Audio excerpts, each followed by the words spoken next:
What's up, ladies and gentlemen? What's up? What's up? What's up? Hola, how y'all doing today? I was about to say you started a little too early, but it's good. I started too early. Oh well, what's up, everybody? How y'all doing tonight? Beautiful Monday night in the neighborhood. I'm your host, Isaiah, aka Icy. My two beautiful co-hosts, Mac, Chan. They in the building tonight, per usual, or as always. How y'all boys doing tonight? I've been better. Ooh, I am just excited to talk a little bit about ball. I mean, I don't know why, but I just had a feeling. I've been better. True.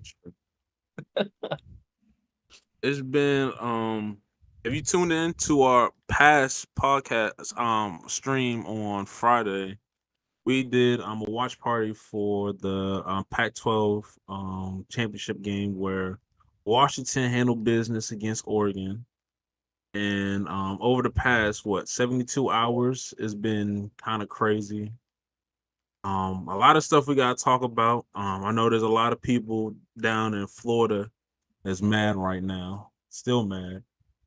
Um, we had Michigan handle business, and they're number one in the college football playoffs. Like I said, Washington's number two.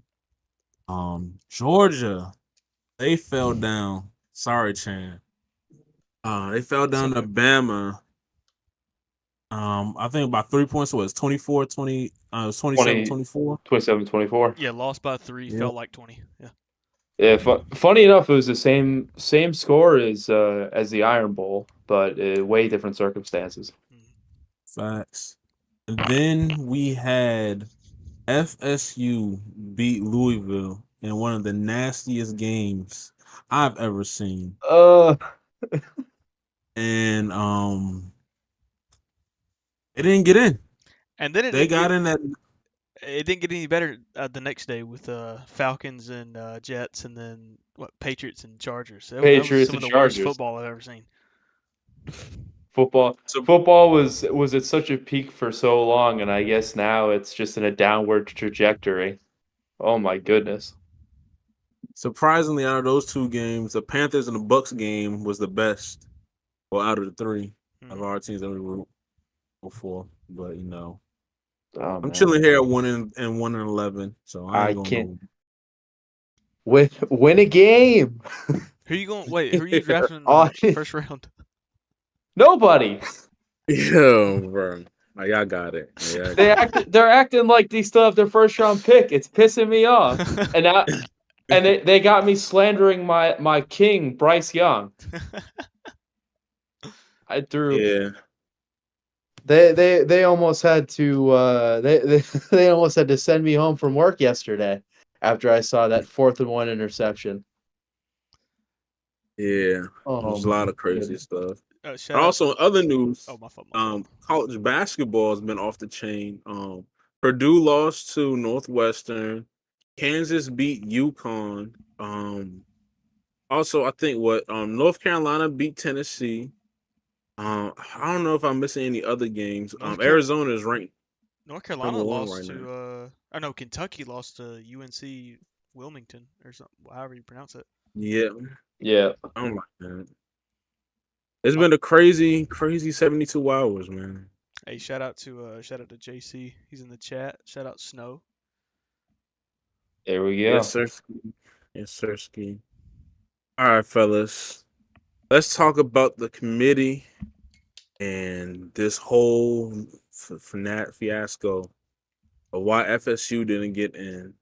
Um, I think we can all. Well, first, I think everybody in the whole college football community can say we feel sorry for FSU, especially for JT. That tweet that he posted out, he kind of had a point, and it's kind of sad too. But man, how we feeling about that? Okay. Yeah, no, me personally, no, I don't feel sorry for them at all. Yo, bro. Da- Danny Cannell can lick my nuts. What did he say? Georgia by 30 or 40? It sounded And like that. Like sounds like his pro playing career, an absolute joke. This guy.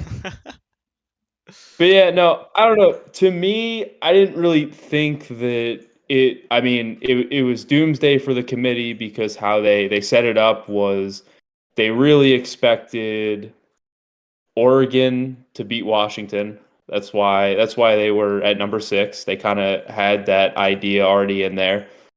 They probably weren't expecting us to beat Georgia. That's why we stayed at 8. So they figured that if worse came to worse, they just had to pick between.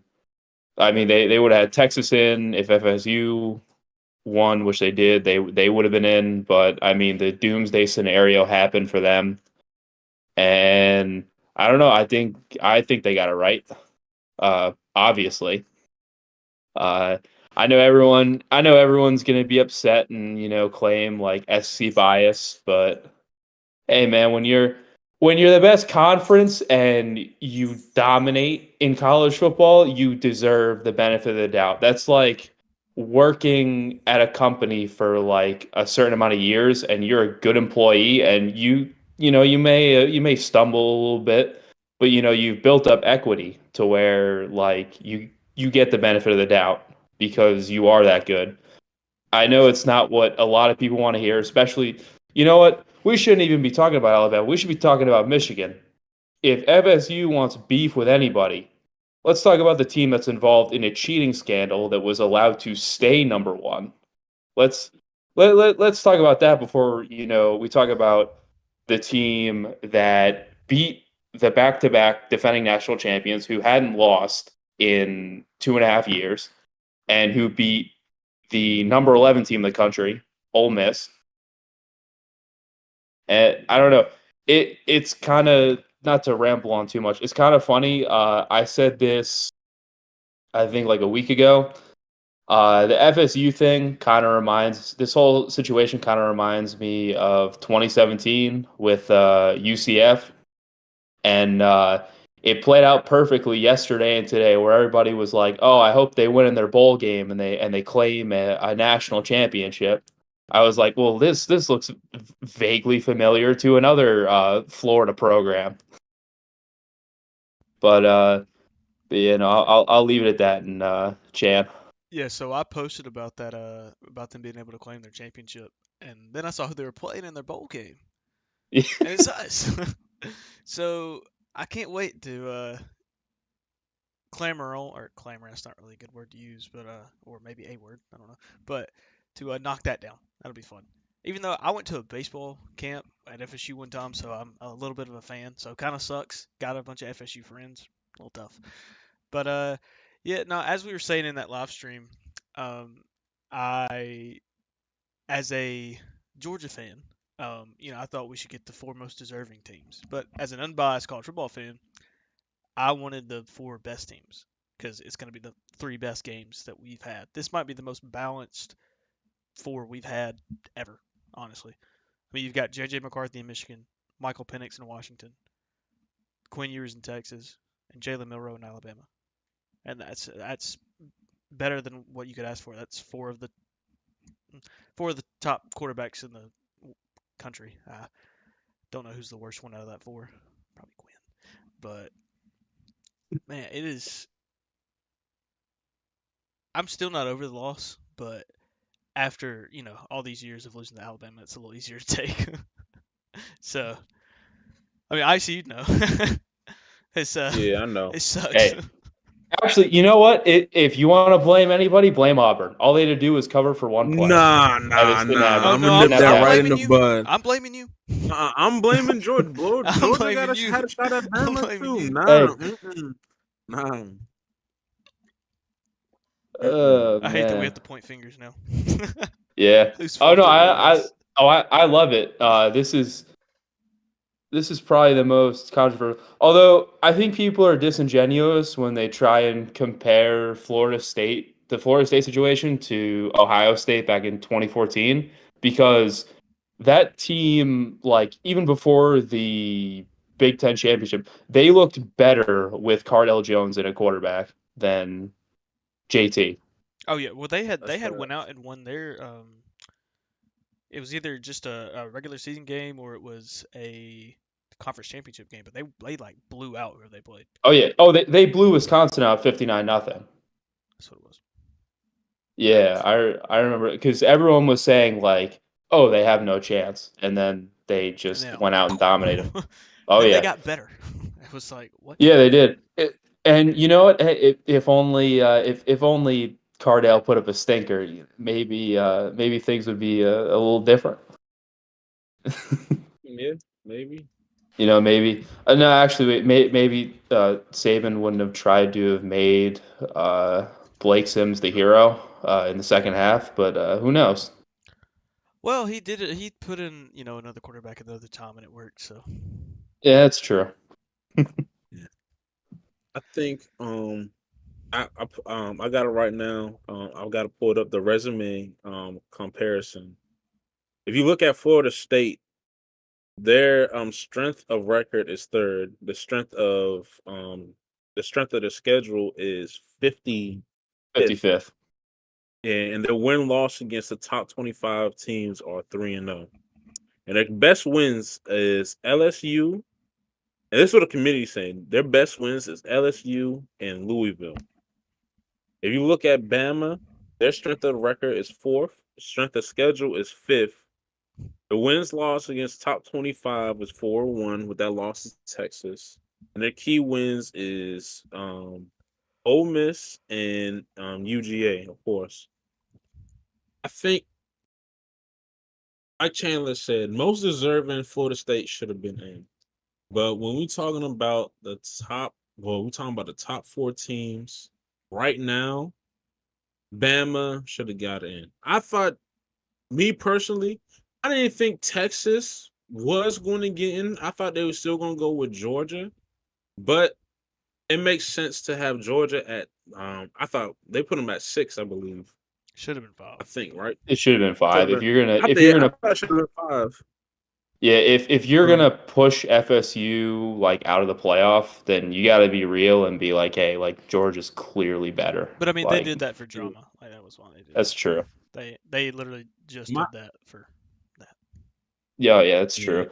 But I oh got. no, the only reason why I'd push back on Texas not making it is because ever since after week 2, that was the one thing the committee was consistent on was that head to head really matters against with Alabama. So I mean they were going to make it in either way as long as they took care of business.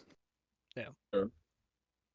I had my only problem with the committee with Florida State is when they came out and said the head of the committee, he said that Florida State was a different football team when JT went down. And that's true. But in their own rules that they contradicted, they said they cannot change the view of a team when a player or multiple players go down with the injury. To me, that doesn't sit right with me. And that was kind of like the main vocal point of why they put FSU out. Well, I just hate it for the other players on FSU like Keon Coleman, Johnny Wilson. I can't remember their running back's name, but just all of them. I just hate it for them. And I know they didn't play that well in their game against Louisville, but even then, I mean Louisville does have a good defense. I mean, but Florida again, the Florida game, Yeah, it doesn't. no, But Florida. it's not like other teams didn't have close games at the end of the year that did make the playoffs. I mean, got Washington, um, Michigan really didn't. They didn't really play a team with an offense besides Ohio State. Texas did, Bama did, Georgia did, everybody did. So it kind of sucks, but Yeah. I really just hate it for the players because I mean I put on Twitter I was like I feel bad for the fans and then some random guy replied and he was like, oh, you don't feel bad for the players. And I felt like that was obvious, but um, I do feel bad. I wanted to say that really feel bad for the players. It sucks. It does suck for them. I don't know. I feel like everyone's kind of I don't know. it's just kind of funny seeing people like, especially like Booger McFarland, like stand on a soapbox and be like, "Oh, this is terrible for the players. Oh, we feel so bad." Like, how are you gonna tell them that these young men are it's kind of like it's a little ridiculous. It's like they have their like. I know it sucks that they wanted to be in, but I mean, if they're gonna get if they're gonna get decimated by like Michigan, I think it's gonna do I think they'll benefit from this just because it's motivation for recruiting. Like it's gonna like they don't have to pull stuff out of thin air like no offense with Kirby where he was like people picked us to be like 7-5. Like he can legitimately be like, hey, listen, we did everything they asked us to do, and it still wasn't good enough. So, screw them. Like we're gonna next season it's full scorched earth type of thing. And what else was I gonna say? That's pretty embarrassing. Uh, let's see. Well, did you But see or did y'all see the AD or maybe no maybe it wasn't AD. I don't know who it was, but somebody It put was it the AD it that was that the speech he put out? oh AD, oh and yeah then yeah. Mm, the governor of Florida said something, yeah, the AD which is put out like crazy. a war speech. Like it was. I mean, I'm gonna look it up while we Yeah. sit here and talk. Hey, But that's the politics of collegiate athletics. Oh, Yeah, that's right. and Oh, that's right. Oh, shoot, that's right. I just remembered my other point. So I said this in one of the Twitter group chats. I think, and another thing is, I think that this is also like low key. A way of spiting Michigan too, because for I'm sure everybody's seen it by now. But if you haven't seen the video that somebody took of Michigan reacting to them drawing Alabama in in the Rose Bowl, like I mean, it's pretty clear that they wanted to play Florida State. So I think I think it was the committee's way of maybe a little get back at Michigan for trying to fight those allegations for so long during the season. hmm I was trying to find a video. I was also looking up for that looking up the speech. Good lord, I can't speak. Hold on, let me. It, the AD went on. I won't read the whole thing because it's a lot, but it says the consequences of giving into a narrative of the moment are destructive, far-reaching, and permanent, not just for Florida State, but college football as a whole. The argument of whether a team is the most deserving or best is a false equivalence. It renders the season up to yesterday irrelevant and significantly damages the legitimacy of the college football playoff. The 2023 Florida State Seminoles, I just got an ad. The 2023 Florida State Seminoles are the epitome of a total team, that is all caps.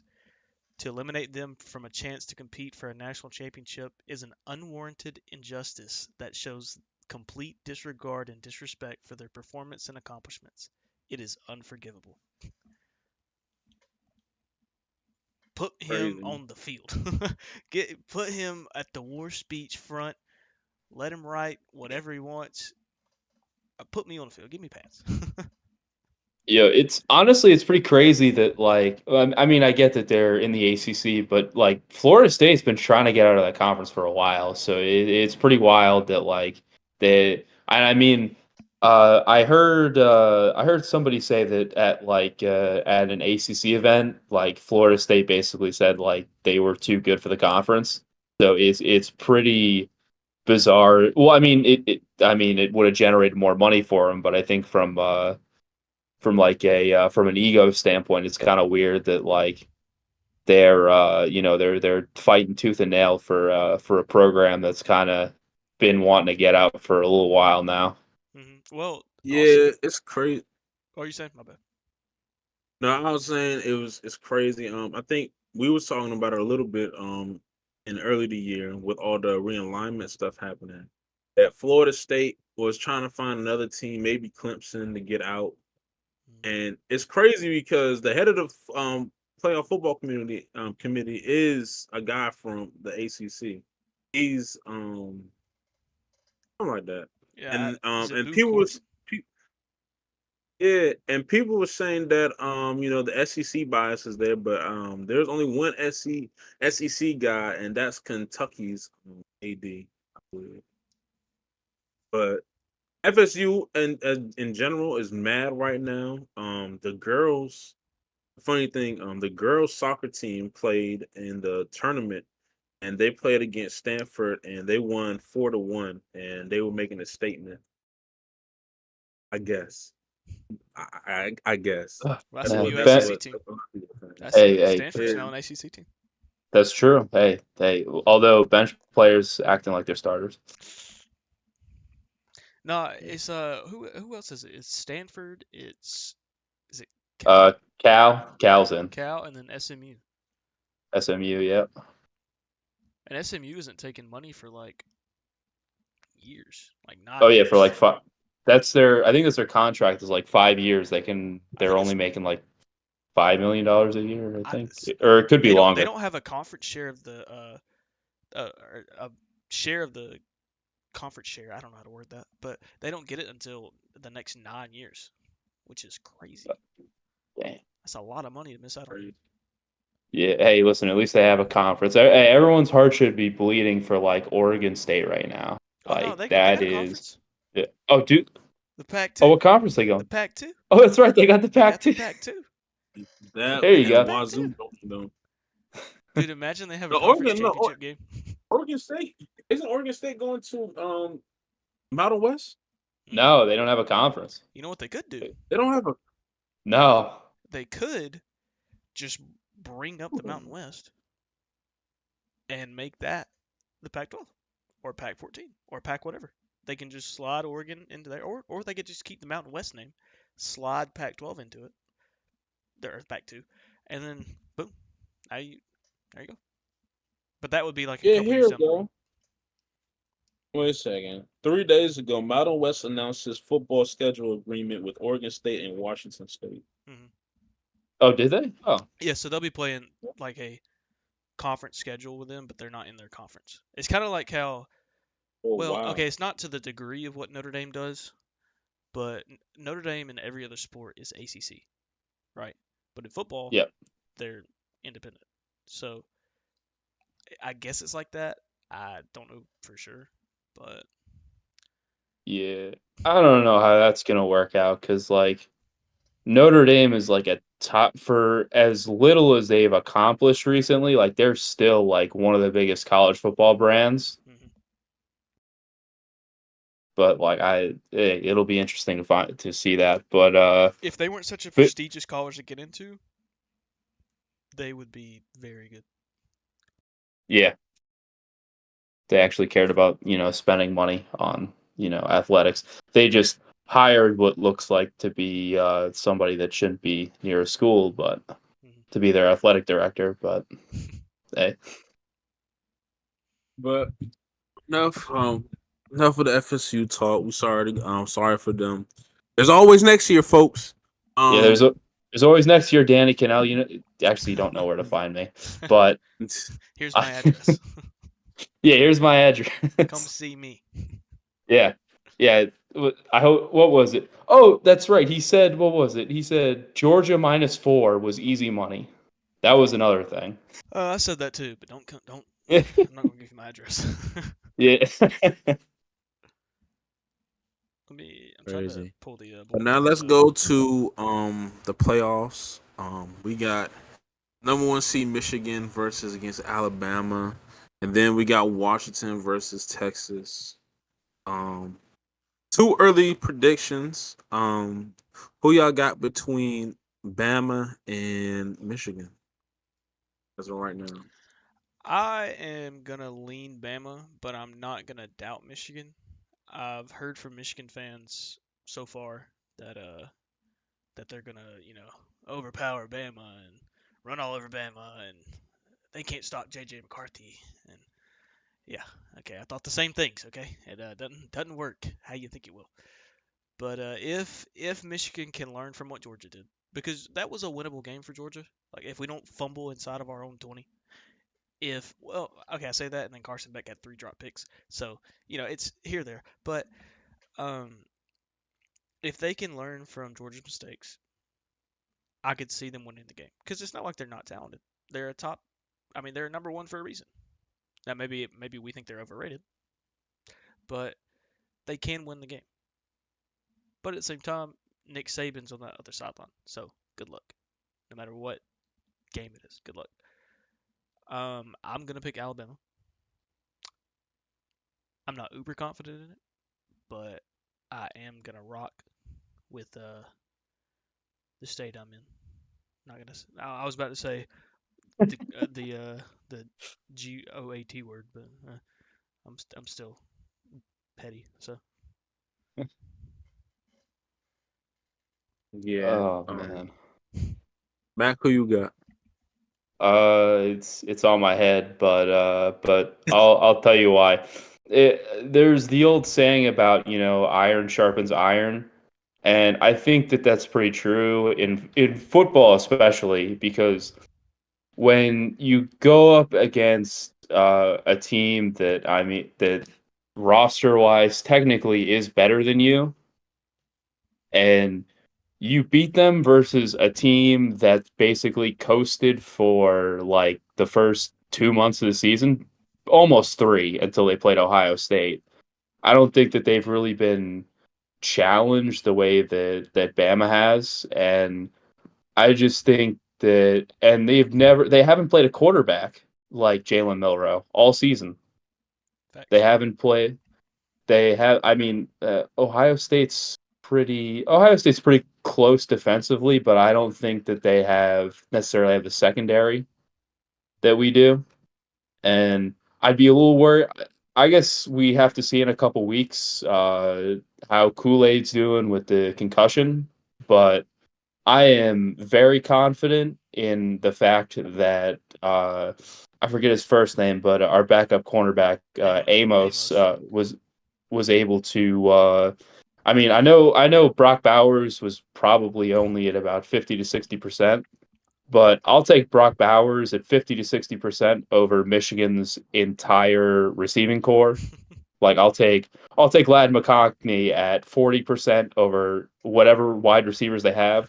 You don't know Roman Wilson. You don't know Roman Yeah, Wilson like I know Roman Wilson. yeah, but Okay. now now that's the funniest part is they think that we're Penn State and they can just run the ball at will on on our defense. And I got some bet. Hey, listen, they got another thing coming. They were struggling against Iowa in the Big Ten championship. For those who watched, they were very unimpressive. It was almost 3-0 at halftime if it wasn't for that kick return that got to the 5-yard line. Yep. Like Michigan was not good at all. But hey, it's a week to week sport, and but I think what really gives me confidence in this game is the way that our offensive line was able to move out, not out, was able to move Georgia off the line of scrimmage. Like Totally. that's the most push that I've seen them have against like a real FBS school like all season long, and and it's also the trajectory as well. Like we've gotten consistently better every week, and I think Michigan's kind of stayed the same. They've just happened to play when they play better opponents. They just kind of don't really look that good. Plus, JJ McCarthy, pretty mid. I think me personally, I think Carson Beck's a better quarterback. So I mean, I think we're facing an inferior Georgia a with a with a worse college head coach. Because I mean, hey, shout out Kirby at the end of the day's family. I mean, former DC national champion. Got all the respect in the world for that guy, but I think the score will be closer than the actual game itself. I think it'll be a one-score game, but I think this is the week where Alabama really imposes their will on a top opponent. So yeah, that was a really long-winded answer. Sorry about that. You're good. You good? What about you, Icy? Who you got? Uh, I'm gonna lean. I'm gonna take the upset. Well, it's crazy saying it's an upset, but I'm gonna go with Michigan Michigan's in favorite, a nasty football game. by the way. Huh? Michigan's favorite. Their favorite -1.5. Their favorite minus one. All right. Well, I'm gonna go with the favorites. I'm going with Michigan. I think this is Harbaugh's year, and I think there's a lot of people on that Michigan roster, a couple seniors that got a lot to prove, and I believe in their run game.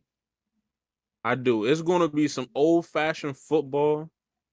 JJ, people say he's a trash quarterback, but I think he's a decent quarterback that can actually make some plays.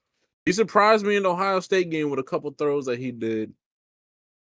Plus, I don't think I think if Jim loses this game, I think he's leaving Michigan because now it's going to be what his second time in, right?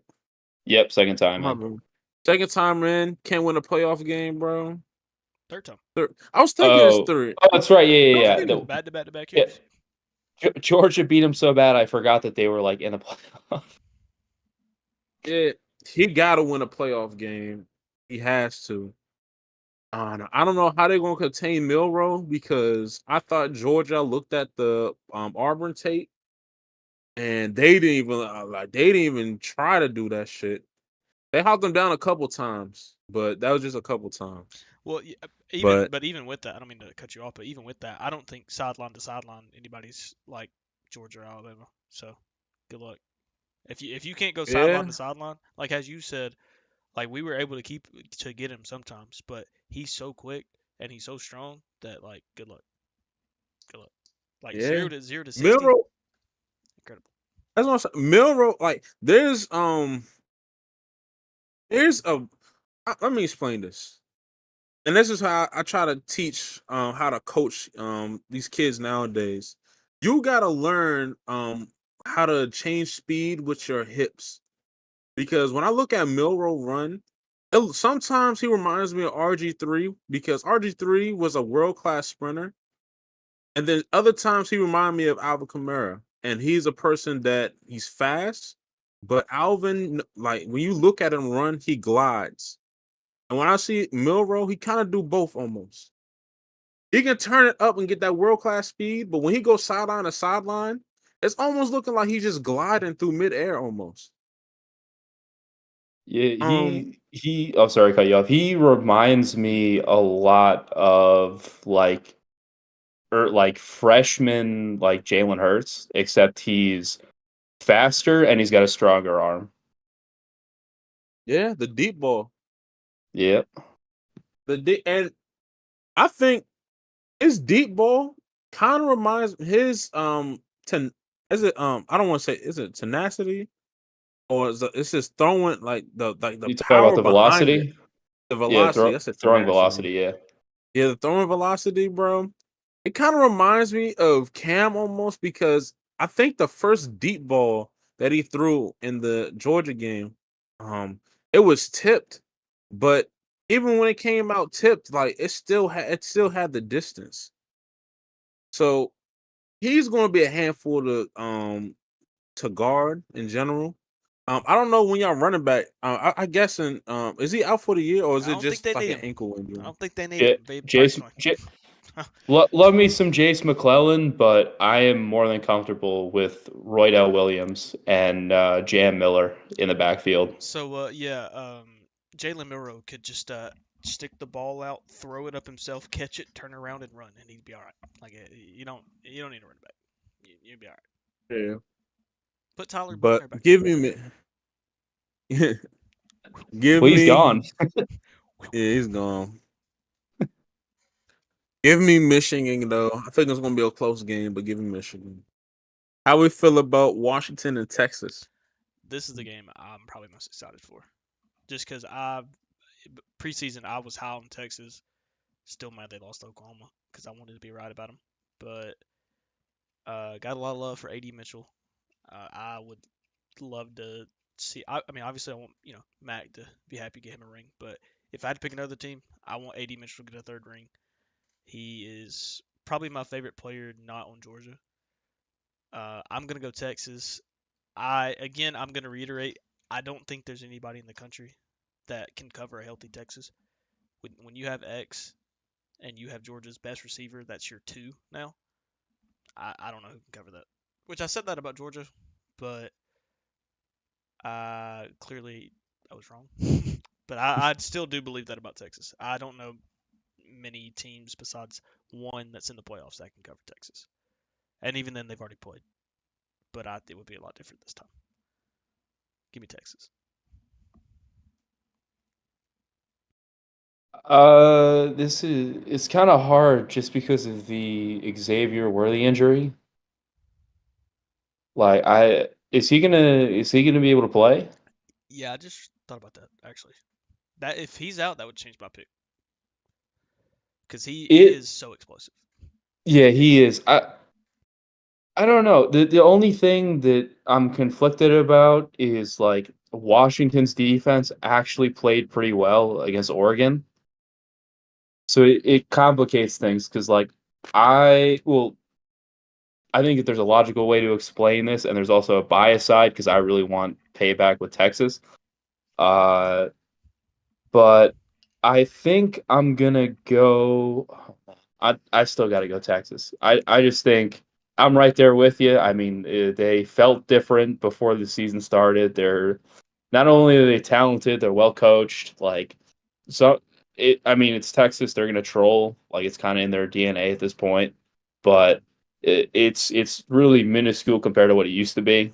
Uh, the I don't know. Washington to me feels like they're still pretty like a one-dimensional team as far as like I don't think their defense is like that good, and I think yours is a better quarterback than Bo Nix.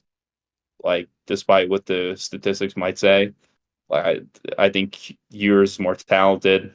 Uh, Bo just happens to have way more experience.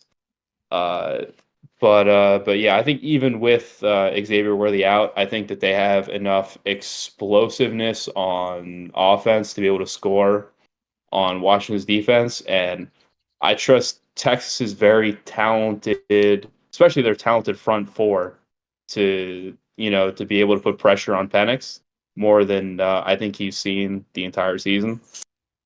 So give me Texas. And even with that, like their run defense, as we saw against one of the top three running backs in college football, Ollie Gordon. I don't know his stats, but they did a good number on him because he is the main component of Oklahoma State's offense. I know Alan Bowman has stepped up and he's played pretty good. Got them to was it 8-3, 9-3 at the time, I think. But Yeah. Ollie Gordon is the main factor in that offense, and they pretty much shut him down. I don't know his stats again. I don't. He might have had a touchdown or two, but that scoreboard was. And to go to Washington's point, like what you said about beating Oregon, I didn't give Washington enough credit for their defense because my whole argument for why I thought Oregon was going to win against Washington was Oregon's going to learn from their mistakes and they're going to capitalize on what they didn't do the first time. They should have won the first time, blah, blah, blah, whatever. I didn't give enough credit to Washington and their head coach and their team for fixing their mistakes because they fixed their mistakes and they played a lot cleaner of a game, especially on defense. And they did the same thing they did the first time beat Oregon. That's all they had to do. And they learned from the first time, like Oregon learned, I thought, from the first time. Still shut Bo down. Great game. Who you guys?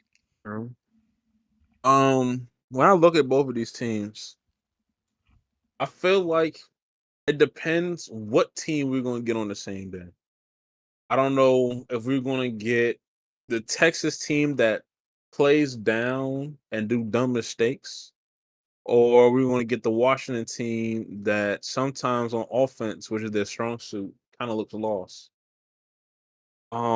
If I had to say if I would have picked a team in this, I'd probably lean towards Texas just because of what I've seen from them this year. I mean, I think both teams are a little bit inconsistent, but I think Texas is the most consistent. So give me Texas. outside of well, first let me go ahead and say they before we had start the stream today, they released the four players that are going to New York for the Heisman finalists. And the four players are Marvin Harrison Jr., Michael Penix Jr., Bo Nix, and Jalen Daniels. I got Jalen Daniels winning it. He's definitely passed a lot of numbers that Joe Burrow had in 2019.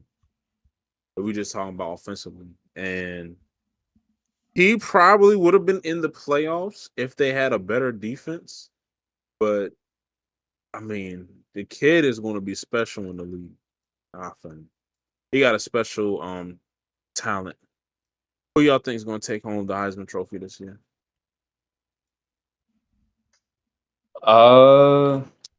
It should be Jaden Daniels because he's been the most explosive and debatably the best player in the country. But what they might hold against him stupidly is that his team has 3 losses. So I think just because he's the quarterback of the number 2 team in the country and he also has really good statistics, I think they'll give it to Penix. Yeah, for me, I'm going Jane Daniels. I mean, 3,800 passing yards, 1,100 rushing yards, 50 touchdowns. In one game, he had 372 passing yards and 234 rushing yards over Florida. I mean, ridiculous. That he was the first player in FBS history to throw for 350 yards and rush for at least 200 in one game. Never been done before in history. So I think after that, really after that Florida game, I was sold. I was already on the give him the Heisman. You don't have to do anything else. But people still had Bo Nix up there with him. Penix too, but I'm pretty sure Bo Nix was second. Which Nix, I mean, he did have a really great season. Even I'll say. I mean, 4,100 yards, 200 rushing yards. Didn't really matter that much, but 40 threw 40 touchdowns, ran for 6 more, 11-2 team, finished number 8 in the final CFP rankings. I mean, great season for him. Penix also had a phenomenal season. Um, he had more yards than Nix, 33 touchdowns. I mean, all three had a great year. Marvin Harrison should not be on this list. I'll be straight up with you. He didn't even have a top 2 season for wide receivers this year.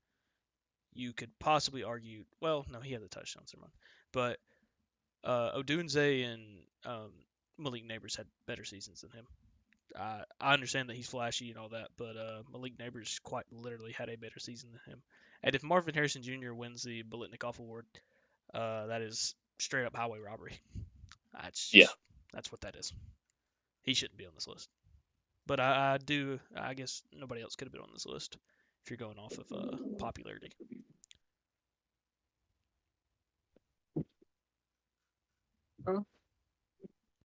Before we get off the subject of college football, I guess wait for Matt a little bit, but Yeah, there you the go. dog's out. Oh. Before we switch subjects, give me one bowl game out of all the bowls that y'all gonna be watching the most. That's not with your team. Oh, that's an easy one. For me, it's a Cotton Bowl. Ohio State taking on Missouri, and I do have a coworker who's a big Ohio State fan, and he's pretty pissed off. He's like, "This isn't a good bowl game," and usually with older people, you just kind of let them have their opinion, but it's honestly an incorrect opinion because for anybody that's paid attention to college football, Mizzou is definitely a top 10 team in the country, and I guess part of it depends on if Marvin Harrison Jr. is going to play. But I think regardless, I think it'll be a really good game, and it'll be a good recruiting opportunity for Mizzou for sure. Well, the thing about Ohio State is they have now lost Kyle McCord, Julian Fleming, 3 or 4 players on defense, and if Marvin Harrison Jr. doesn't play, I don't know what the offense is going to look like. I mean, they've lost their one. I don't know if he was their two. I don't know if Emeka Oh, Egbuka was their two or not, but like that's at least one. Your one, another top three, your quarterback. Like that's rough. Travion Henderson, I think he's coming back, so he'll probably play. I'm not sure about that though, but yeah, I think Missouri wins this game because Connor Cook will be playing, Luther will be playing. That whole team is relatively young. I'm pretty sure, so I don't think many of them are gonna sit out and go, for the NFL draft.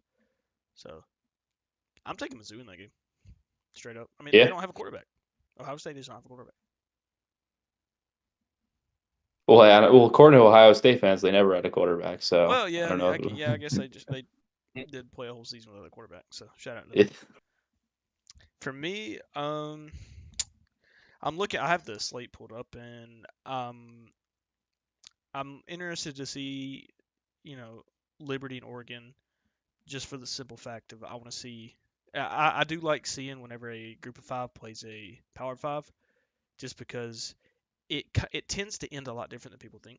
People think, oh, they're playing Liberty, Oregon's going to blow them out. Oh, they're favored. Obviously, they're going to win. Just last year, Tulane beat USC, so anything can happen. But if I had to pick one, I'm either going to lean Arizona and Oklahoma, or Ole Miss and Penn State in the what is that, Peach Bowl. Those are probably the two that I'll be really tuned into. Besides, obviously the Missouri Ohio State and my team, and the IC Bowl, that's right. Yeah, we got to talk about the Icy Bowl. and there's A&M and Oklahoma Yeah. State. God, there's really good games.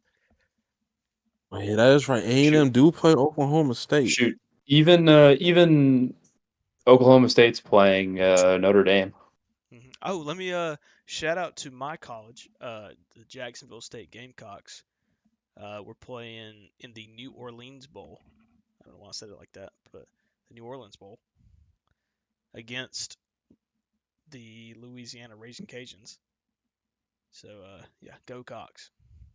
There we go Cox. Had to shout out my school. What about you? I see who you got your eye on. Who you Outside of the quote unquote icy bowl, um, the funniest bowl game in my eyes is going to be the Duke Mayo Bowl, and that's North Carolina versus West Virginia. West Virginia. North Carolina got a couple of CTE players on their team that make some dumbass decisions. But they also got Drake May and then that wide receiver that they had that didn't play for a couple games during the season. That connection is elite. And West Virginia, there's something about West Virginia we don't know. They now obviously they fell off the map a little bit, but their defense is solid. So I feel like that might be a high scoring game, low key. And then I think Cal plays somebody and people was underestimating them. Fuck. I don't know who they play. Let's see, Texas Tech. Cal. Let's see. I Texas might Tech. be wrong. Cal and Texas Tech. That might be a good game. Texas Tech is favored. Hmm. I know when Cal played us, they played hard. Yep, Independence Bowl. Who plays in the Bahamas Bowl? That game is always dope. Western Kentucky versus Old Dominion. Popularly renamed the famous Toastery Bowl. I got Western Kentucky. I remember Western Kentucky played in that bowl a couple years back. Dude, the Orange Bowl's not Uh, even on Christmas Eve or New Year's Eve. Isn't it? It's on. It's on the 30th. Yeah. We play the same day as Auburn. Actually, there will be one game that I don't think that I will be tuning into, and that is the Citrus Bowl Who's that? between Iowa and Tennessee. Oh, dude, Oh the punt Jesus. simulator is about to be crazy. What are you talking about? Bet- Between actual punts and Joe Milton's arm punts, it's going to be crazy.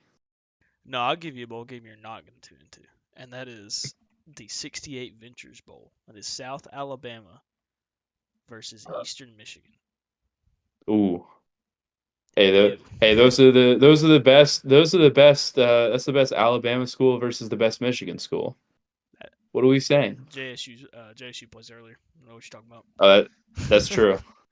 No, I do want to say shout out to Northwestern though. They have been through a lot this year, and the fact that they've made a bowl game versus last year when they won like 2 games or something like that. I think it was only one game, and it wasn't even in America. So shout out to Northwestern. It's true. Also, shout out to Rutgers on Oh making a bowl Rutgers. game. Oh And they Rutgers. play they play Miami. They play real Miami in the Pinstripe Bowl. So this is a New York classic. The actual New Yorkers and the retired New Yorkers. And we got the fake Golden Bowl, the Golden Gasparilla Bowl, um, the Georgia Tech Yellow Jackets versus the UCF Knights. Can we talk about how an absolute travesty that Tostitos net was never able to retain the rights to the Fiesta Bowl? What is it now?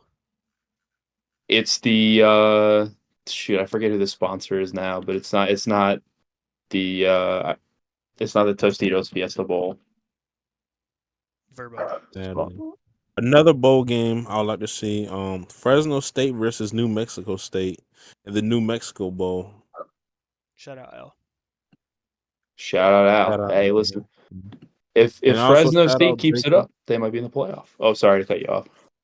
No, you good. I was gonna say, shout out Jakey, Tulane versus Virginia Tech in the Military Bowl. Is it in the Yeah, it's the Military Bowl. Yep. Speaking of the military, who do we got this week?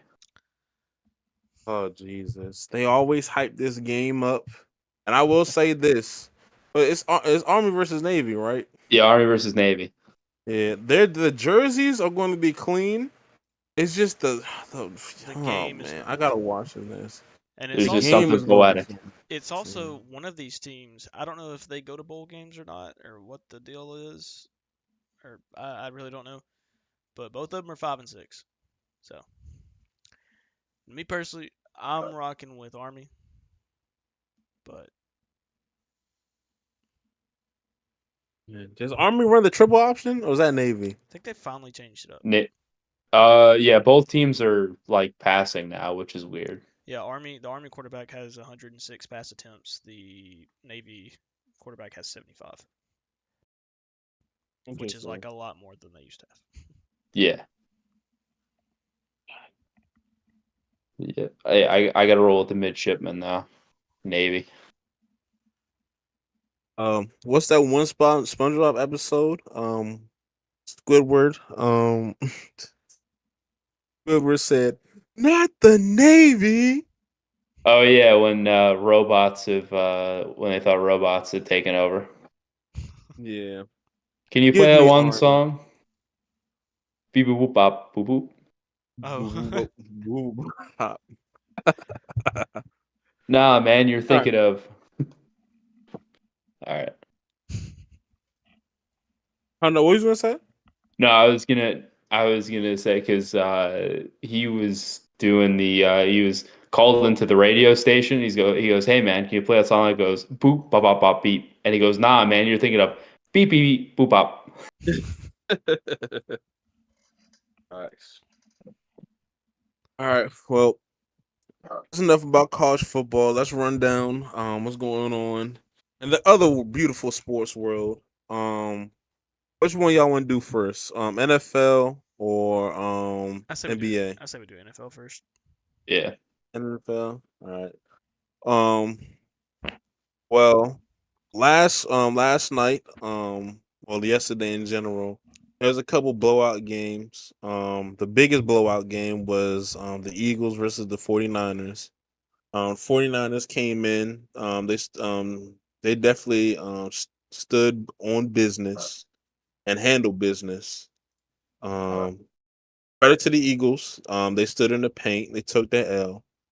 I think they were due for it. They were due for an L, weren't they? I mean, they played the Chiefs. They played the Bills. Yeah, they've been coasting too close to the sun with some of They their wins. Yeah, they just got to the. Yeah. I don't know if they're at the end, but well, they play Dallas next week, but they're about to finally end their brutal part of their schedule, and Dallas is about to start theirs. So they really did Yeah. last week, I guess, or Thursday. Um. Shout out to JC. He wanted to call into the show and do and have his part about what he saw last night with the Chiefs. But if we just being honest about the Chiefs, man, they got to fix their offense, bro. That defense, they have a good defense. I don't know what Andy Reid is going to be cooking up. I trust in Andy Reid. I don't know about y'all, but he's going to find a way to make them receivers work. But they're not on the same page with Mahomes right now. They just don't have the talent. Like they're going through almost scarily exactly what the Patriots went through in 2006, where their number one receiver was a guy by the name of Rashay Caldwell. I don't blame anybody that doesn't know who that is, but they like I feel like a lot of teams go through this thing where they get a franchise quarterback and they're like, you know what, we don't need Tyreek Hill because this guy's pretty awesome. And I mean, it kind of worked out. They won a Super Bowl last year, but it's really starting to kill them now. Like they they can't really open up the playbook because they don't have a guy outside of Kelsey who's 35 that gets vertical. Like MVS is fast enough, but he doesn't have the hands. Kadarius Toney drops have always been an issue, and he's not really being used that much. Rashee Rice is going to be a decent receiver, but he doesn't have you can tell he doesn't have the explosiveness that you would want to have in like a wide receiver one. And then the other guys just aren't even worth mentioning because come on, Justin Watson, be serious. Yeah.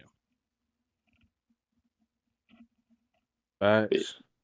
But yeah, no, their defense is flying the ball. It's actually pretty impressive. Although Jordan Love was kind of dotting them up, but hey, what can you do? Defense is probably the most volatile part of football, where you can look great one week and then awful the next. Hey, don't get me started on Travis Kelsey. Don't get me started on Jalen Hurts and Debo Samuel and Travis Kelsey. Isn't that wild? Oh, sorry. Good. Oh no, you can go ahead and say it because I don't have nice words for any of them. No, but isn't it crazy how Sirianni, who by the way is like the corniest head coach in the league, was instead of showing game film, he was showing Debo Samuel talking shit in the offseason, and Debo comes out and cooks them, and Jalen Carter's literally crying on the sidelines. Oh, yeah. Hey, look, he hurt his toe. Debo showed up in all black. He hurt his toe. Okay. Respect my goat. But now, I just got his jersey, bro. we got a caller onto the show. Everybody, welcome. Your hood favorite, JC. Welcome There to we the go. show. Hello. Happy What's to up? be here. Big fan of the show. Love what you guys do. Thank you, sir. Appreciate We it. appreciate your content too. Yeah, thank you. Yes, sir. I had to come on here. Thank you for letting me come on here and talk about the Chiefs because it was a rough one last night. Yeah, I just want to know why Andy Reid wants to abandon the run game when Isaiah Pacheco has over 100 yards on the ground, and why the red zone play calling, especially down inside the 5, just word that Al doesn't like me to use, so I'm not going to use it. So I'll just say it goes stupid. It's ridiculous. And to Mac's point, obviously we don't have the receivers. You know, we let Tyreek Hill go. I think Juju Smith-Schuster was a big part of this offense last year, and that's being proven. We need to go get somebody, draft Tank for Marvin Harrison Jr. You know what? Screw it. Why not? I think it's a little late for that. Need a 180 turnaround. We can trade Chris Jones for a draft pick and go get Marvin Harrison Jr. I don't get I never understood the Chris Jones slander. He's playing really well. Dude, Chris Jones is insane. Like He's not playing worth $30 million a year. No, but Let me just throw that out like there. he's legitimately like a championship like piece. Like Yeah, legitimately. I mean, he set out that first week. He came back and y'all were almost a completely different team. Well, I don't want to say completely different, but you improved. Well, I don't know. Well, the Lions were running the ball like at will. Well, the defense didn't even play bad week 1. It's just we couldn't stop the run in the second half, and that's where we lost the game. Mm-hmm. So. And then, dude, that game last night, especially that PI, that no call, that was wild. Mahomes getting hit before he went out. Wow. That was more of a PI than like Mahomes got that personal foul. I agree. Like, dude, that was on the same level of the Rams Saints game. That was like wild. And then also with the Chiefs last night, just players kept dropping like flies. I think we had 5 players get hurt last night. And shout out to Brian Cook. His ankle should be twisted like a pretzel, but the X-rays came back negative, and maybe he'll play in 2 weeks. Drew Tranquil should be back in 2 weeks. We get Nick Bolton back right in time for the playoffs. This defense that's already playing good is going to get better, especially we get some guys back healthy. So the Chiefs can still be a dominant force, but I think this might be the year that Patrick Mahomes has to play his very first ever road playoff game. I didn't know if y'all realized that or not. Mahomes has never played a playoff game on the road. Yep. Must be nice. Mm-hmm. Oh yeah, I'm familiar with not having to play road playoff games very often. Shout out Patriot fans everywhere. Yeah.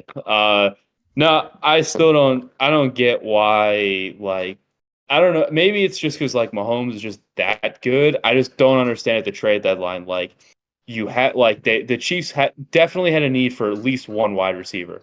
Like, I don't know why. Like, I get Mecole Hardman is familiar with the system, but I mean there are some teams out there who are willing to sell, and I feel like you got to come away with at least one quality receiver. Like, draft picks shouldn't matter. The Chiefs know how to draft in any round. So I feel like, and when you have championship windows are very small, and I don't understand why Veach didn't try and capitalize on it even more, because like the league overall is like very mid. Like, even the top tier teams, there's like very big problems. Like, I don't know. Facts. Yeah, I mean every team's got their issues, but I just feel like the Chiefs is the wide receiver room is killing them, and what Brett Veach is doing to Patrick Mahomes right now will be investigated one day, because it's an atrocity. He needs help. Like you said earlier, Kelsey's 35. Kelsey's still playing at an elite level, but he's 35 years old. He's got 3, maybe 5 good years left in the tank, like at peak level. So we'll see. If he's 40 playing peak level at tight end, that's respect. I could see it. I could see it. I really could. I can see that too in today's league. Well, how it's going right now with him for me on fantasy, I don't know. I see a lot of people, even Chiefs fans, I see a lot of people on Twitter saying like Kelsey's lost his step. No, Kelsey hasn't lost his step. We just don't have the help around him to really open up the playbook. Like Travis Kelsey's going to get his, but if you don't have a good supporting cast, like to Mac's point, you can't open up the playbook. So no, Kelsey hasn't lost his step whatsoever. Plus, he's getting triple, double, quadruple team. You don't have a Tyreek Hill there to take pressure off of Kelsey, so teams can triple coverage him and not have to worry about anybody else. He's getting that Steph Curry 2021. I mean, hey, listen, Andy Reid. I have great respect for Andy Reid. He might be the GOAT coach, if we're being honest. But that's a conversation. That for a coming from day. A Patriot fan is crazy. Yeah. But I don't know. I think it's kind of similar to what I said years ago when they were giving Tom Brady like N'Keal Harry and like Jacoby Myers at age 41. It's like And Kelsey's 35. Like, I don't know how they expect, like, even though he's still playing at elite level, I don't understand how, like, they can't comprehend that at his age, he shouldn't be needing to carry an entire wide receiver core. Like last year he was capable of doing that. This year it's entirely different, and they should have learned, like, we drafted this dude like 10 years ago. Like, they both need help. Like, it's okay. It's okay to be elite and, like, get help. Well, Mahomes is on what, year 7 in the league? Like, it's crazy to think it's been that long. Yeah, he's been starting for what? He's been starting for 5 years. Since 2018. 2018, yeah. 18, 19, 20, 22. Yeah, he's 6 years in the league. That's the same feeling that I have with Trey and Luca. Like, they're on like year 5 or 6 now. Like, it's It's going insane. really fast. Well, to backtrack real quick, shout out to the 2021 Patriots, where your wide receiver one was what, Julian Edelman? 2021, our wide receiver one was, like, I don't know, Kendrick Bourne, Nelson Aguilar. Not good. And I could see the Chiefs doing the same thing the Patriots did that year, losing the wild card at home. If they don't figure it out, they're not going to win a playoff game. It's sad to say. Was that? I would not go that far. I don't think the wild cards in any of the conferences are any good. Don't let a team like don't. I understand they struggled yesterday heavily, but don't let a team like Denver become a wild card, because you saw what Denver did to the Chiefs a couple weeks ago. I don't know. I just saw what Denver did to the Texans, and I was not very impressed. I can't lie. Denver's a team that can get hot. I've known the Broncos all my life. I've despised them all my life. Never count out the Broncos, man. Yeah, for the AFC, the wild card teams aren't too hot, but for the NFC, NFC, nah. It's going to be funny to watch Desmond Ridder upset Dak Prescott in a playoff game. That would be crazy. We just put Bijan Robinson at quarterback and we just run a triple option, because I'm so sick of watching Desmond Ridder play football. I'm so sick of it. So, all right. So if the standings hold, not to interrupt anybody, so I'm looking this up. So, for reference, if the playoffs started like tomorrow, the Chiefs would play the Steelers, who just got blown out by the Cardinals at home. So I think I like your chances in that. Yeah, to be honest. Yeah, you're moving on. Yeah, it could be me, Mac, and you, us four at wide receiver for the Chiefs. Yeah, I would be more. The only team that I would be concerned about if I were the Chiefs are the Ravens. I would not worry about. Obviously, I wouldn't worry about Miami at all. They have Tua at quarterback, and when you have an average quarterback, you're not really going to win many playoff games, or any in the Dolphins' case. Has Miami beat a team with a winning record all year? No, not anymore, because the Broncos lost. So technically, Miami. No, actually, no. Oh, actually, no. They still have a winning record. Never mind. They're 7-5. Dallas technically hasn't either, because the Seahawks went to 6-6 or whatever it was, whatever they lost. It's right here. Oh, actually, no. Backtrack. Broncos are 6-6. So they beat a team that's 500 now, and they put 70 on them. So. I still can't believe that they put 70 on the Broncos. That is still crazy. Ridiculous. Oh shit! Carolina is mathematically eliminated already. Yeah, that's when that happened. Yesterday, so just couldn't sneak that win. I hate that all my teams. I don't have to see none of those talks anymore. I don't even know why those talks began in the first place. But hey, I don't feel like talking about Carolina right now, because that's a whole new different 1 hour, damn near a whole day discussion. Yeah, I could go on a rant about Carolina too. They're costing my team potentially the number 1 pick. What are we doing? Really? Yeah. All Carolina. Yeah, that's right.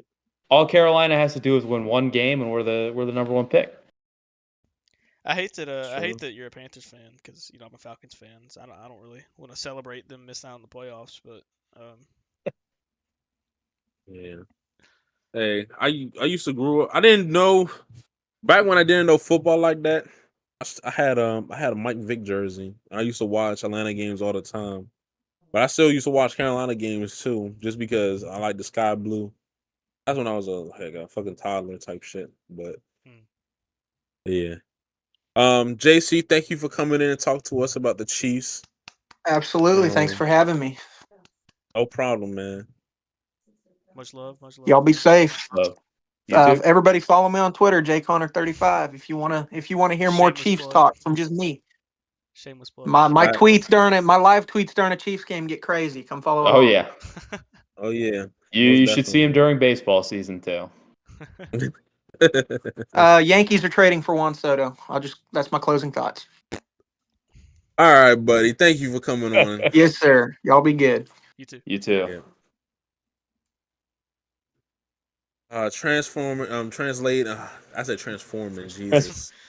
Robots in Yo, disguise. Autobots roll I out. just. I just. I just saw that old boy from Bama. He's going back to Notre Dame to play lacrosse. Oh really? Oh, Um, that's Sick. Tyler Buckner. That's That's sick. yeah, hilarious. Tyler That's sick. Buckner. Yeah, Well, hey, he's gonna Notre finish the Dame. season out with Bama, and then he's gonna transfer back to Notre Dame. Oh, that's right. Yeah. Hey, listen, Notre Dame is more of a lacrosse school than a football school. Hmm. Yeah. Well, no.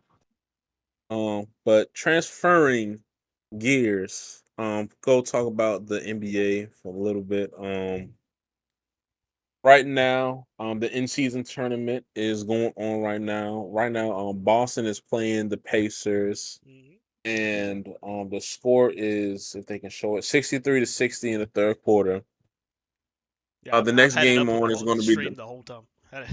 Yep. yeah. we, Me Yo, too. It's a good yeah, game. yeah, shout out, my goat already has a double double. Shout out Jason Tatum. And yeah. then the Pelicans play the Kings next. That's going to be an interesting game. Hmm. Who you got in that game? Um, I got the Kings, but I won't be surprised because I don't think any I don't Zion going to be a handful to guard. But that's going to be a nice matchup to see. Hmm. I got a question for y'all though. And Kenny Smith has said this pregame. Has Tyrese Halliburton reached the level of must-watch basketball? Yes, Oh, Because absolutely. he's right there. He's right there for me. he is Like, must this watch. kid can do everything. Hmm. Sorry, I didn't mean to cut you off right there, but I was Yeah. watching that play-in game. It was it wasn't a play-in game, but it was for yeah, it was. It was a one of the games that were leading up to the seeding and stuff. And I can't remember who they played, but I was watching it with some of my friends who don't really watch the NBA. But I was like, we should. I'm gonna put this game on, and we'll just have it on beside. I believe it was Monday Night Football, and even they were getting into it. Like Tyrese is incredible. He is must see basketball. I really wish the Hawks could have got him. We had a chance to. I don't know how him and Trey would have worked, but defensively. But I mean, hey, if you put up 170 on every team, who cares? Um, but he is incredible. Really enjoyed watching him and the Pacers in general. I mean, there's a reason that this game is 63-62 right now. Pacers are 10-8. They're definitely going to make the playoffs, barring a crazy injury. Tyrese has got 15 and 7 right now, 4 assists. He's 6 for 11. I mean, he's battling right now with Jason Tatum. And Jalen Brown's got 18. Shout out to Mac's favorite player. But Woo. I mean, I love watching Tyrese for sure. How about you, Matt? Yeah, I mean, shoot, he's the next. Yeah, I mean, he's the next up in the point guard conversation. Facts. I mean, what he's averaging basically a double double with 11 assists. He's shooting roughly 50, 40, 90. I mean, the kid's insane. It's a huge part of why in my preseason predictions I had the Pacers making the playoffs, just because the I don't even know how you say who won like the Sabonis trade because it seems kind of so even of each team getting what they needed. But yeah, no, there are no words that I could really use to describe how good he's really developed. Like I got I got flack for saying this on Celtics Twitter. I said I would immediately trade. I'd immediately trade Jaylen Brown and picks for Tyrese Halliburton, which I mean now seems like a very correct take. I'm shocked that people went against that. Tyrese is great. You get Tyrese. You'd have Tyrese, Drew, uh, JT, Kristaps, Al. And Good lord. yeah, Al, or Derek you could White. do, yeah, you go really small with Derek White. Good lord. Derek White's got 11 right now. Yeah, Golly. Derek White would be your six man, or maybe I don't actually know how you'd run that offense really, but I don't know what they do. shoot. Honestly, you could have Drew come off the bench. Yeah, I mean for defensive purposes, that would be crazy. I already picked the Celtics to win. I don't want them to get any better. To win the Oh, there you championship. go. It is. As we just said, Other- that they just showed a replay of Tyrese absolutely splashing a three. Doesn't surprise Yeah, me. he He got the shoots ball kind of right ugly, now. but it works. Yeah, He is the how I shoot basketball. It's like kind of your hands it's like coming from your hip a little bit, but it works. yeah. Jaylen Brown smoked a layup. Yeah. What's new? Normal In Monday. other news, the NBA. There's two teams I feel like we needed. Well, really three teams. If we're being well, I'm gonna say four. I went to 2 to 4 that fast. Shout out the Orlando Magic. Yes. We really want to talk about that. Yes. Shout out the Orlando Magic. They've been on a roll. A lot of people thought that Wags and Pablo wasn't top 30 NBA players. They showing that they deserve to be on that list somewhere somehow. They're getting the job done over there. They're looking like they're going to be probably a play-in team, maybe even higher. Because Chicago Bulls are a clusterfuck of a team right now. They don't know what they're going to do, and I feel like management don't want to do anything because they don't want to be bad, but it's time to pull the trigger. Someone got to go. Maybe even a couple people got to go and get draft stock. Especially with a guy like Cooper Flag, which everybody gonna know sooner or later out there. Yeah, He is incredible. Nice. And then another team in the East that kind of surprised me, and any of my boys from Detroit listening to this, the Pistons been horrible. I went ahead, dude. Before you said that, I highlighted who you're about to say. I knew who you're about to say. oh yeah. Yeah, the Pistons been downright trash. 17 game losing streak. They're 2-18. They're 1-9 Yeah. at home and 1-9 on the road. That is ridiculously bad. Not They have the same amount of wins as the Carolina Panthers through November. 0. It's not a good year to be Monty Williams. The no-win November squad. Not a good year. What was that? Panthers, Pistons, Patriots? Yep. Damn. Yeah. And I think there was one more team. Yeah, no more team.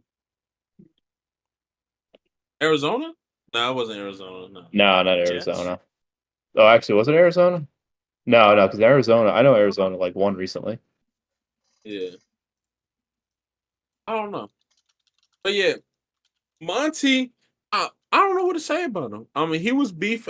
He plays Killian Hayes, who is probably all three of us can probably play him a game of 1-on-1 and probably win that bitch. And he has him playing more minutes than a guy they drafted 2 years ago. And what's his name? Jaden Ivey. Jaden Ivey. And I get it. Cade was out last year, so maybe it might be a chemistry issue to getting stuff to get her. But Monty, I don't know what he's doing. I thought we would have this team playing together because they ended the year off with good chemistry. But now it's they haven't won a game. I don't get how you can continue to do the same thing every night and it not change. Now there could be something that's going on in the locker room or and I don't mean like a bad thing, but I just mean like Monty maybe he has a plan for something and it's just this long plan for Jaden to step up and then earn his role in the starting lineup, something like that. Because coaches like to do that. They may not care about a year if it helps improve years down the road. But the thing is, with this record, he may not have years down the road. Like you go like 8-74, dog. You probably not gonna be the coach next year. Like unless you slip him a 20 million or something like that, maybe give him a little bit of their contract money back because they're paying you a lot of money. And preseason notion was like, Monty's gonna have this team right. They're young. They got, I mean, pieces. They got But pieces. yeah, pieces They for the got future. real pieces.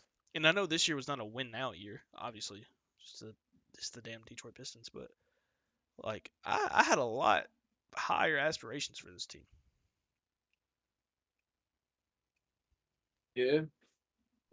They're trying too hard with these reclamation projects, and it's killing minutes for the players that they should actually be developing. Like why in the big 2023 are we giving minutes to Marvin Bagley and James Wiseman?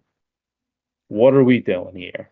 Well, Like, here's the thing about that, and not to mean to cut you off, but those were some of the guys that helped them winning last year. Marvin Bagley did a great job coming off the bench. And Wiseman, I know the thing about Wiseman, yeah, it didn't work out in Golden State, but he's a good basketball player. And he finished the year out strong too. Well, my yeah, thing, I don't. Last year's momentum most of the time doesn't really. It almost never translates into the next year. Like if you start off hot towards the end of the year and then come into the next year expecting to stay hot, it's just not gonna work. I don't know why. Also, like with the Killian Hayes thing, like I understand it's for defense, but like you got to develop Jaden Ivey. Like it's very important. It's vital for the future of your franchise. You can't have minutes stymied because Killian Hayes is a better defender. Get out of here with that. the Bengals and Panthers are tied right now. I think 7-7. They could have scored. Oh, Jaguars. Yeah, 7-7. They just they did a little touchdown celebration, and Orlando Brown was. They did Memphis walkout. The that Oh, Also, okay. Tyrese Halliburton is going crazy right now. what's he got? He got He's got 12 19. points in the third quarter, 19 overall.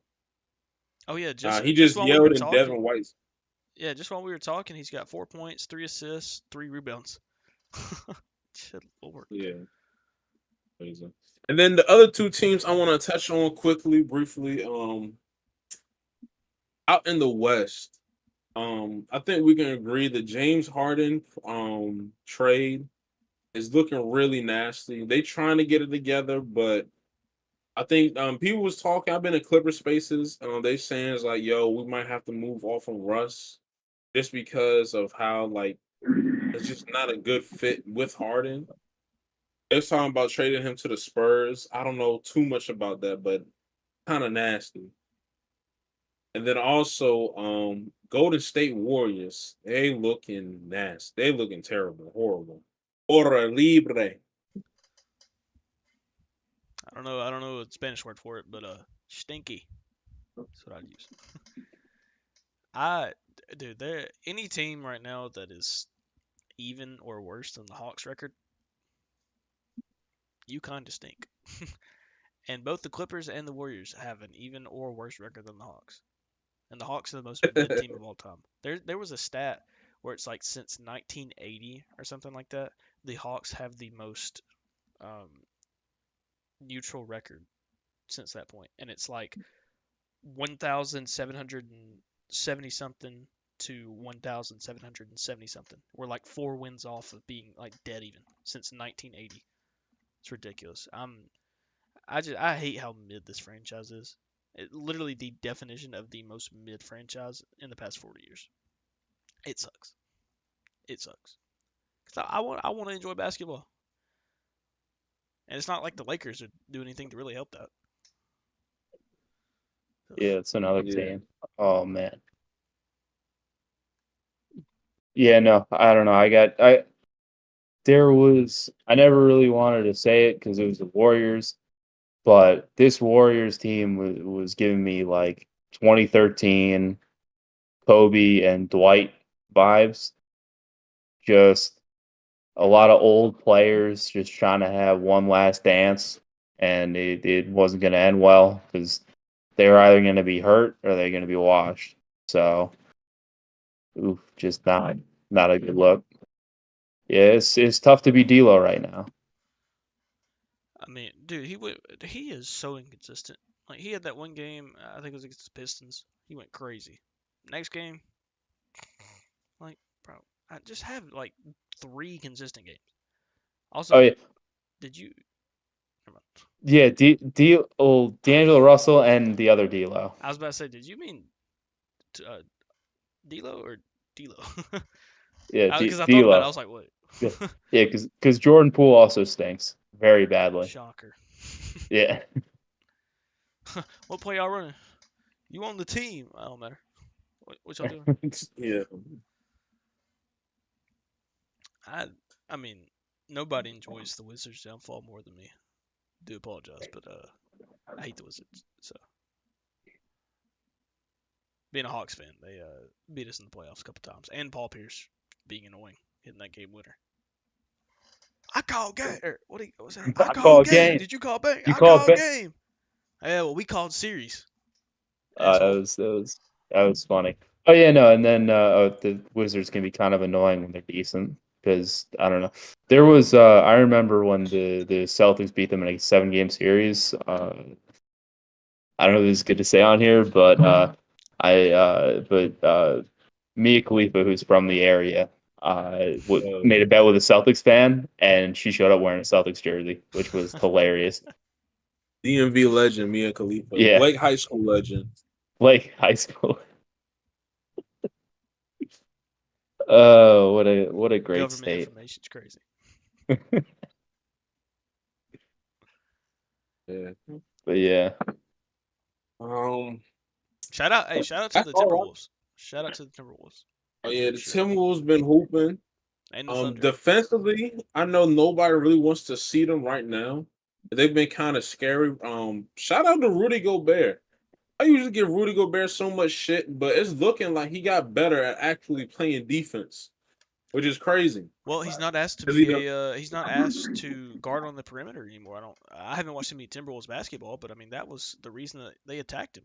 I mean the Clippers literally would in that playoff series would run a pick and roll, get Rudy back out of the pick and roll, and then fake drive, bring it back, crossover, 3. They did that like 7 times in a row. I was getting a headache watching it. And Paul George was just spamming it. It was like 2K. Terrence Mann was cooking them like a And lot Terrence of problems that Yep. series. Terrence Mann was isolating him from the corner, Mhm. but oh wow, what a 3! But I mean, you Wasn't saying surround Rudy with perimeter defenders, and it's like, well, because I mean, he interior defense. There's a reason he's won 3 DPOIs. I mean, he is a dog in the paint on the yeah. defensive side. Offensive, he's like Clint Capella, but defensive, he's a dog. And shoot, he defensively, there's a reason they're 15-4. Anthony yeah, Edwards, shoot. my bad. Yeah, I think they figured out how to play together, and also I don't think Rudy Gobert necessarily got better as a defender. I just think he's got better defenders around him compared to year one and when he was playing in Utah. Because especially in Utah, like with Donovan Mitchell and Joe Ingles, like Rudy Gobert was on an island carrying that defense. Because once you got past those 2 turnstiles, then Rudy was like, "What do I do?" Like hmm I like mean, they would there was literally no just bring him out, and it was like he's a giraffe. I mean, Yeah, like it's so unfair of that. Like I remember one of his lowlights was getting like cooked by Steph Curry on the perimeter. There's no reason why any good NBA coach should have Rudy Gobert trying to cover Steph Curry on the perimeter. Like that you're just setting him up to fail at that point. Yeah, whenever he's actually able to play his position, he's pretty good at it. But whenever he's, asked to be a Anthony Edwards type of player, like it's good luck. Because, but I mean, again, don't get me started on Anthony Edwards, please, because I, ever since high school, I have felt like he has had face of the league potential. And not that I'm not saying that he will be the face of the league, but like he will be top 5 very soon. Like I have been a fan of his game, obviously since Georgia. I saw it at Georgia when he dropped 30 in the second half against Michigan State, and it was solely him, like literally 1v5. I was sold then, and to now see him do the same things on this level, which that's not to say that he's having like the craziest season. Not to say that he's averaging like 35. Let me look up his stats before I go too crazy. I mean 27, 26, 6 and 5, shooting 46%, shooting 40% from 3 in the last 10 games. I mean, I know what his potential is. He's got that dog in him, both where he went to school and literally.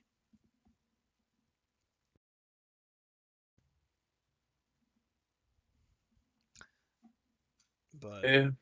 yeah, I didn't know if he's there or not. Oh yeah, yeah. No, I'm sorry. I was just subjected to third quarter Celtics. Oh, you good? Oh, I see. Yeah, Tatum's off the floor for no reason. I don't know who's scoring in this lineup. Why is Luke Cornett ever on the floor? Oh my goodness. What is this rotation of Peyton Pritchard, Jaylen Brown, and Drew Holiday? Ooh, hold on. You got, bro. Let me just read this out. You got Drew, Jalen, Sam, Luke, and Peyton. Phew. Or this defense is barbecue chicken. Womp womp. Here, well, womp womp. Who's your surprise team so far? Because I would say the Timberwolves for me. For sure the Timberwolves. But for good or for bad? Just good, just good. Good. Yeah, definitely the Timberwolves. Which is great. Shout out to my IRL buddy Chris, who is one of the only Timberwolves fans I know. What about you, Icy? I will say you can lean towards. This is kind of tough. It's crazy, but I think the two teams. Well, I think it's really got to be two. Because Timberwolves, yeah, you can say that. But then you look around. Oklahoma's the second seed. Orlando's the second seed. You got to give them their props. I mean, nobody really cares about Orlando. And then Oklahoma, I think they're going to be the Grizzlies team of, I want to say 2 years ago, and like the Kings team of last year. They're a young team. They like to play ball. They're going to get up and down the court. They got to get experience definitely in the playoffs. But they're going to get a lot of their W's through the regular season just because through the West, we got a lot of old teams or like semi-old teams that are just going to be waiting to play the playoffs. You feel what I'm saying? Mm-hmm. They're Yeah. not going to be regular season teams. Oklahoma is a regular season team, and they can scare somebody. Just because I know from years past how it is in Chesapeake Bay Arena, and they get really loud in that bitch. That's all they got. Really, yeah, that is all they got right now. Yeah, that's all they got. That's all they like most things in Oklahoma, it was stolen. Yeah. Give Seattle their team back. Yo. I thought you were going another route with that. I'm not gonna lie to you. Oh well, it was going. Oh, it was trying to hit on both directions. That was a good double whammy. Yeah. I'm looking at it right now. when Ja come back for the Grizzlies, because they're 15-14, they're gonna have a lot of work to do. Oh wait, what's it? They're Are they five, 15? 5-14. 5-14. Yeah, well, I was like, we. I was like, wait a minute. I I'm said not gonna 15. lie. First of all, I couldn't even believe that they were like anywhere near 500, or the fact that we might have already played 30 NBA games. Yeah, I'm looking at it right now. Once it get past, I mean, the Rockets. It goes like in the playing tournament. You got the Lakers, Pelicans, Clippers, and then the Houston Rockets, and then it's Golden State, Utah, Portland, Grizzlies, and then the Spurs. So the Grizzlies, I mean, they're not out of it, but once Ja come back, like he got turned on the Jets and try to make it into the play-in tournament. It's gonna be Yeah, tough. they gotta. First before they do that, they gotta at least win a few more games, make it at least somewhat manageable. Yeah, I mean, if they can get to 15-14, if they rip off 10 straight, I can see it. Facts. Hey, Now look at it. sorry, 80. Hey, it's an 82 game schedule. Anything can happen. Yeah. And I'm looking at the East. I think the Bulls got to be the team that sells. I mean, they're the third worst team in the conference, right behind DC and fucking Detroit. Crazy. They gotta And the sell Hornets. and just go ahead and tank. I don't know. Do the Hornets really have anything to sell, or that they Oh necessarily no, want they're to not sell? sellers. They just stink. Oh yeah, that's They true. just They suck. do. Yeah, they just tank. They I don't know suck. unless they want to try to sell people on like the corpse of Gordon Hayward. Then The I other guess so. the two sellers from that conference will be the Raptors and the Bulls that have Yep. Hey, actually people to get rid of. yeah. Hey, that's great. Give me Elmer Fudd in Boston. But listen, Chicago, we can swap white guys. I'll take. You can take Peyton Pritchard, and I could take Elmer Fudd off your hands. Wabbit season, duck season, wabbit season. Wait, who's Elmo Fudd? The I Alex know who he is. Caruso. Oh, Galaxy. Oh, Alex Caruso. I he's a didn't character sure. in Looney Tunes. Yeah. Yeah. Well, I mean, since Joe Mazzulla insists on putting so many white guys on the bench, he might as well have one good one Yeah, besides Sam Hauser. what's up with Boston and just having to have 7 white guys employed on each team? I don't know. Starters. Hey, it might just be there. You gotta help out a certain demographic. I mean, yeah, I guess you gotta help the numbers. You gotta know what I mean? balance it out. Gotta help the numbers. We gotta be. We're a little represented. Yeah. Woo. Sorry, we Speaking we of only we white only have guys, 2 random outliers in the top 20. Can we claim Luca? He's not from America though, so I don't know if we can claim We can. him. Okay. Why not? When Blake Griffin was good, some white kid was always trying to claim him.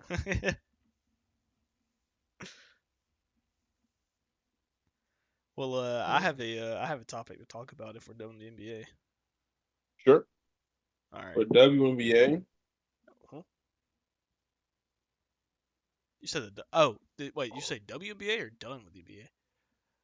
I thought you said WNBA. I was like, Oh huh? no, done. Oh, what do you want to talk about? Done. The WNBA. No. Ohtani.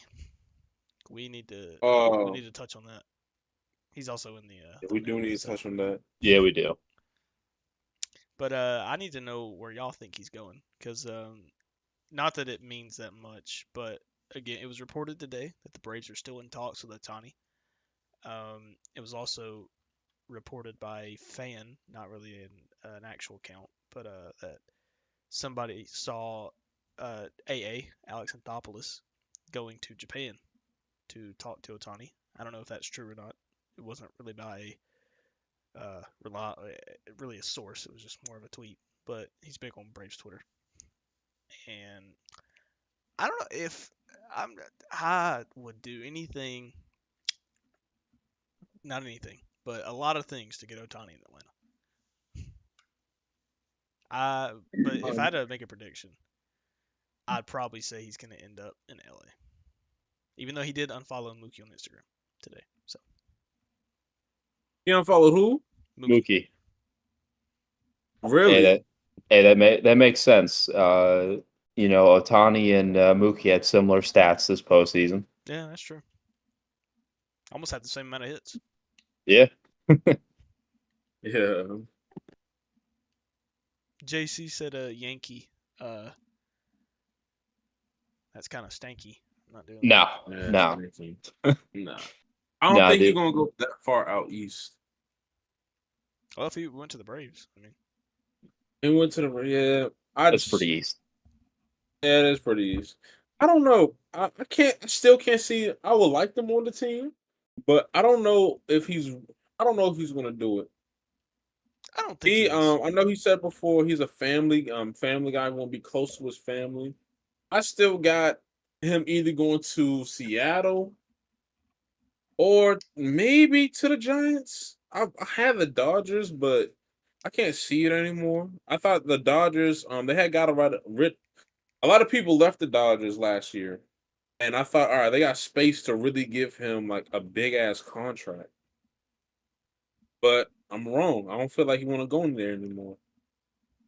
But I feel like Seattle might be the place, especially what AA did to get their outfielder. We got an outfielder and then two pitchers, right? One of those Or pitchers we're about to trade. Like he probably won't be on the team.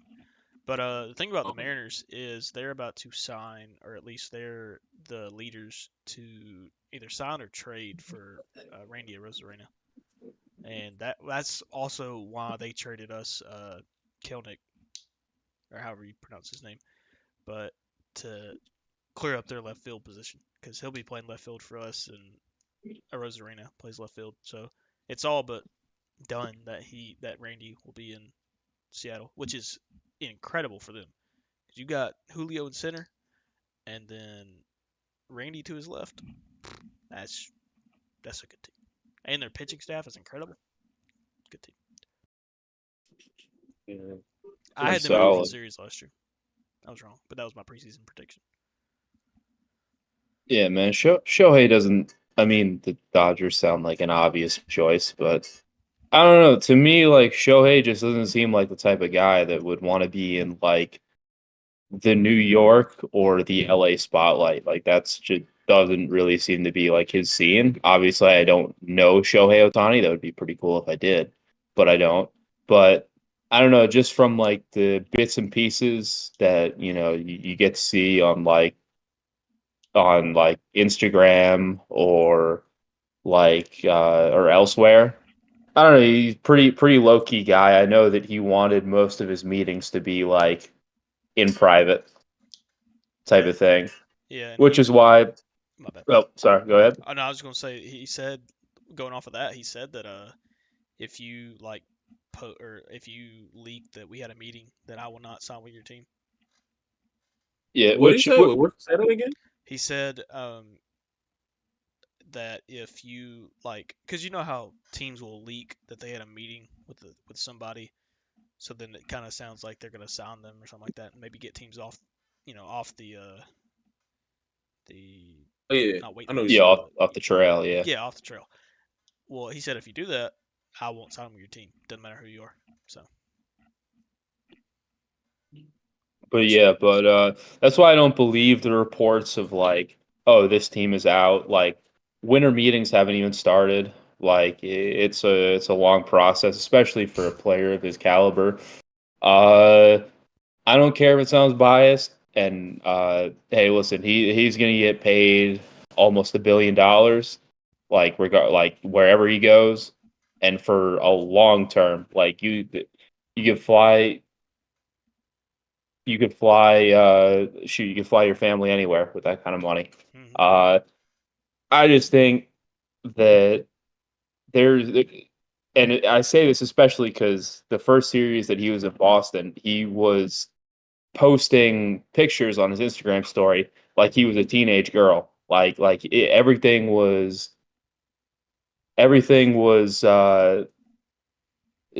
he was so excited to be there and everything. Sorry, I lost my train of thought. Somebody's all right. Yeah. Anyways, but yeah, I think he's coming to Boston. John Henry loves him. Uh, the what's it called? The CEO of New Balance. Their HQ is in Boston, and that's the brand that he signed with. Okay, I didn't know that. Okay, Yeah, they're and I know he would. What's Shaw's left fielder or third baseman? Not it's third baseman, yeah, left fielder, Masataka left fielder, Yoshida. not third Yeah, baseman. I know who Masataka your third Yoshida. baseman is. Left fielder. Um, But yeah, yeah, that but because it wasn't him, but it was another guy. Yoshi, I think he said that he wanted to be on a team with another Japanese player or Asian player. yeah, So that yeah. you could get all three. I mean, I don't know how much they're going to sign for That's it, but that would be. hey, all I'm saying is John Henry sold his stocks in Liverpool, and that's a lot of money. He's also getting $1 billion tax write off from the city to build around Fenway Park, build like a whole little town. And so, I mean, spending money isn't going to be a thing. I think that's also why they fired Heimblum. Is I think they're going to spend a significant amount of money in free agency, Hmm. and I think it's mainly going to go to Japanese players, just because hey, you're the Red Sox. You have enough money to get Yamamoto and Ohtani enough to flip it around. Also, if you think about it from a goodwill standpoint, you made the worst mistake in MLB history. You sold a guy who pitched and batted. I don't think I need to say who it is. About 100 years ago. So I don't know. Maybe signing a guy who can hit and pitch possibly better than The other guy. that guy. Yeah, that other guy. Maybe you'd maybe reverse the curse even more. So yeah, that's my long-winded answer. I would love Ohtani in Boston. Uh, Not even just because they're my second team, but like just imagining a Aaron Judge versus Ohtani series in October. Oh yeah, that would be huge for baseball because finally Yes. Shohei would. And I'm not saying it wouldn't happen in Atlanta because it would. They still have a bunch of prime time baseball slots in the summer, but like I don't know. It's just there's a certain level of, and it's like kind of old bias, but like Lakers there's Celtics. this yeah, there's a certain prestige with like the Dodgers and the Red Sox and the Yankees. Like Mhm. it really draws in a crowd, like no matter who it is. Yeah, I mean the Braves are like a tier below that. Like we have Yeah, a lot of fans from the '90s and stuff like that, but like and we have Hank Aaron of course, but the Yankees obviously are in that top tier. Dodgers top tier, Red Sox top tier. I feel like the Cardinals are in that same tier with us. Like we have a lot yeah, of fans. A lot of people like. they Yeah, you yeah know. it's like the Braves and the Braves, Cardinals, and I guess you could throw in the Cubs. Like I Yeah, feel like yeah. they well, more specifically the Braves and the Cardinals. I think that they should have more prestige because I think the league is at its best when like those five teams are like good. Like that's when you get the best baseball product. Yeah. And even then, it's like, um, well, if you look at the Braves easily have the most states that they claim. Because, like, Yep. again, like Braves country is huge because there's no team, like, really around them besides the Florida teams. Because it's Georgia, Bama, Tennessee, South Carolina, North Carolina, Mississippi. And then, Yeah, they even get then, you could throw in North Florida. Like, yep. it's ridiculous. But for baseball, there's not too much to talk about in baseball. And especially how you said with winter meetings. Like nothing is really going to proceed besides a couple things until Ohtani signs. Like he is halting everything. It's like whenever if like Kevin Durant is in free agency or LeBron or he is that level athlete. He can change an entire city, whichever city he goes to. Which LA maybe not, and the Yankees maybe not so much, but like Atlanta, Boston, like he will elevate whatever city he goes to. Yeah. Chicago, he would bring them back. Like And honestly, I feel like he almost wants to be more in the spotlight. Like I feel like with the Angels, In it or you out of it? know, what's that? In it or out of it? No, I think I think I think him having a brand deal was pretty big because before that New Balance commercial, I had no idea what he sounded like. Like I was unsure of if he even spoke. Yeah, I only knew because I watched Angels games from one of my buddies being an Angels fan. Like that was the only reason I even knew. Yeah, shout out to the three Angels fans though. Facts. Shout out my boy Noah.